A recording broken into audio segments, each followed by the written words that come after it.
What's up, guys? End of week 3, round 2 of Body Beast.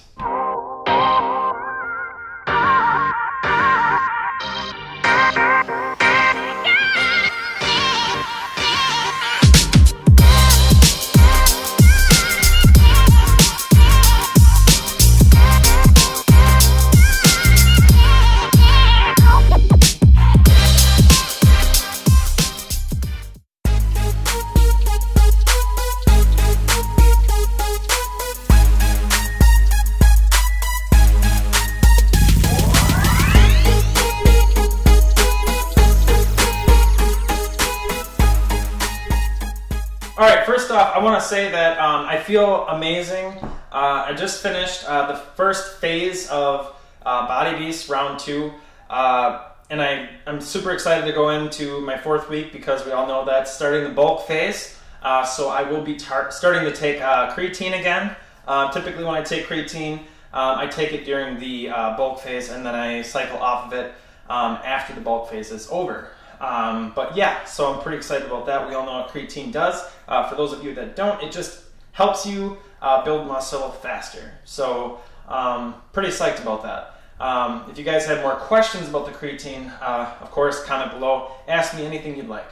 But also, I want to remind you guys too about if you guys are watching these videos, be sure to watch each video pertaining to what week you're on, so we can sort of do this transformation together. That's kind of like the whole idea. I don't have all these topics planned way out in advance just because I want it to feel like I'm doing this with you guys. Because I am doing it with you guys because every single week I talk about stuff that I change, and that can be pertaining to my meal planning, that can be workouts that I add in, stuff like that. So be sure to watch these videos as you go through Body Beast. That's what I would highly recommend. All right, so the first thing I want to talk to you guys about is drop sets and pausing.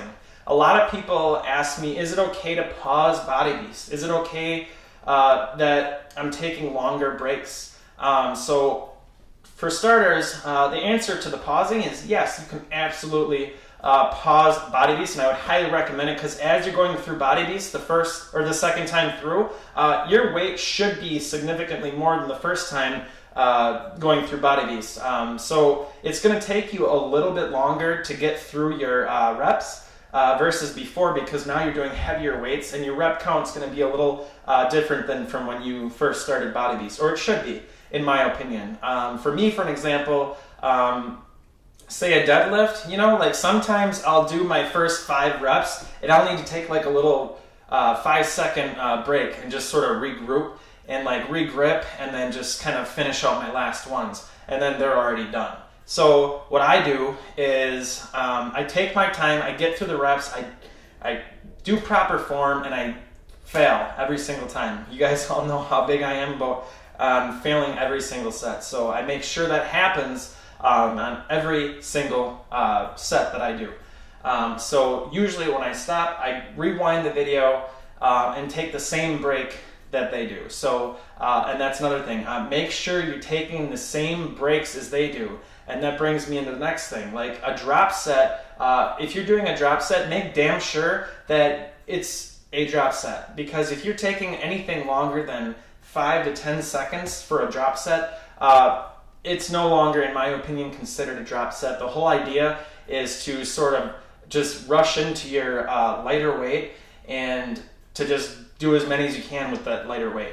And that's another thing I'm going to talk to you guys about too, is if you're doing a drop set, don't always feel like you have to go down in weight. So say if you're using 75-pound dumbbells and you pounded out 8 reps and you feel like you had a little bit more energy, pick them up again and do the same weight. Don't always feel like you have to go down in weight. The whole idea to a drop set is to really fatigue your muscles and to get everything you can out of that set. So be sure to kind of keep that in mind and pick a weight that's gonna like really do that for you. So maybe some of you guys are doing 75-pound dumbbells and then going way down, because that's just mentally what a lot of people think you should be doing, because it's a drop set, you do way lighter weight. You still want to go to failure. So that's one more thing I want to talk to you guys about, is if you're doing a drop set, you should still be failing on that set. So if you're picking up a lighter weight and you hit 8 reps, keep going until you fail. And that's why I say, you know, pick a heavier weight. Don't be afraid to pick up a big weight. The idea is to fatigue yourself. I would recommend picking up a lighter weight, because if you're lifting the same weight, well, then you didn't do enough during your first set. You know, like if you chose 65-pound dumbbells and you did 8 reps and you picked up the 65 dumbbells again and you did another 8 reps, then you probably could have gone up in weight your first time through that set. So what you want to do is just to kind of get in the mentality of, I should still be failing on my drop set. Don't just go from a 65 to a 35-pound dumbbells and then bust out 8 and just put them down and you're fine. Like, you should be like totally fatigued, pushing it like a freak. So if you pick up the 35s and you could feel like you could do like 20 reps, not a good thing. So be sure to pick up a weight on your drop set that's actually going to challenge you to again fail just like you did your first time through. Next thing I want to talk to you guys about is Cobra and Superman. These two workouts, I feel like a lot of people probably just kind of go through without really taking them, I guess you could say, serious enough. And what I mean by that is you're not going to like failure. Like, these muscles, when you work your lower back on these two moves, you should feel your lower back on fire, and you should still be fighting for failure. So you should be doing these moves and really concentrating on getting to failure. And by getting to failure, you can hold your back up as long and as hard as you can and then slowly go down.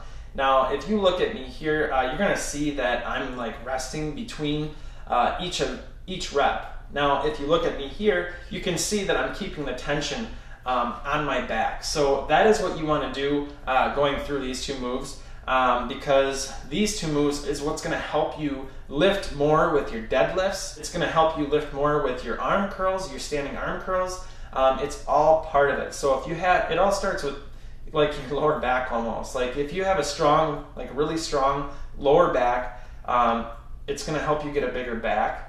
A bigger back is going to help you get a bigger chest, and it all works together. So make sure to really squeeze the crap out of your lower back when you're doing these two moves, because it is extremely crucial. And that's actually what got me this look right here. If you see, it almost looks like I have abs on my back. And I feel like that really helped separate me from the other guys when I did my competition, because I really concentrated on these two moves. And I feel like these two moves is really what gave me that look. So it is extremely important to squeeze the shit out of your lower back while doing these two moves. Keep the tension on your back, and it will burn a lot more, I promise you that, which is what you want. Next thing I want to talk to you guys about is TUT. TUT is short for time under tension.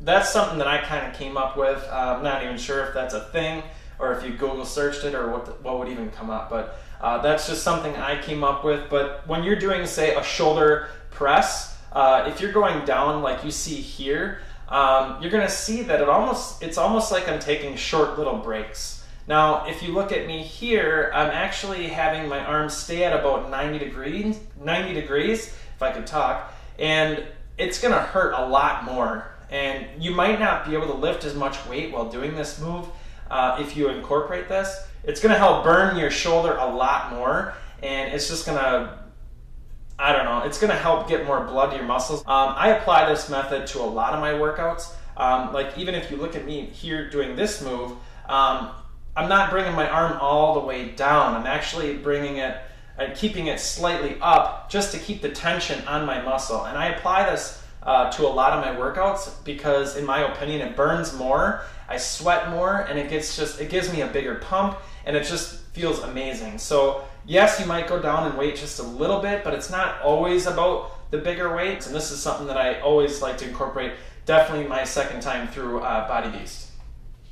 So that's pretty much all I got to share with you guys this week. I hope these tips are helping you guys, but these are seriously things that really helped me get some amazing results. And I'm getting amazing results right now. I feel fantastic. My back is getting stronger. I'm lifting more weights, which is amazing. Every week I'm going up. It's happening, and it's pretty awesome. And it makes me glad that I'm doing these videos with you guys and sharing with you everything that I'm changing. and methods I'm trying, things that I'm doing to help get you guys the same results I'm getting. I'm only doing these videos obviously once a week, but if you guys want to do this one-on-one with me to where you can get more support from me on a daily basis, just fill out my online questionnaire, and I'll shoot you back a response within 24 hours and let you guys know the next step to getting in one of my online closed groups where I help with meal planning, motivation, accountability, and more. Until the next time, I'll see you guys at the end of week 4, round 2 of Body Beast. Let's do it.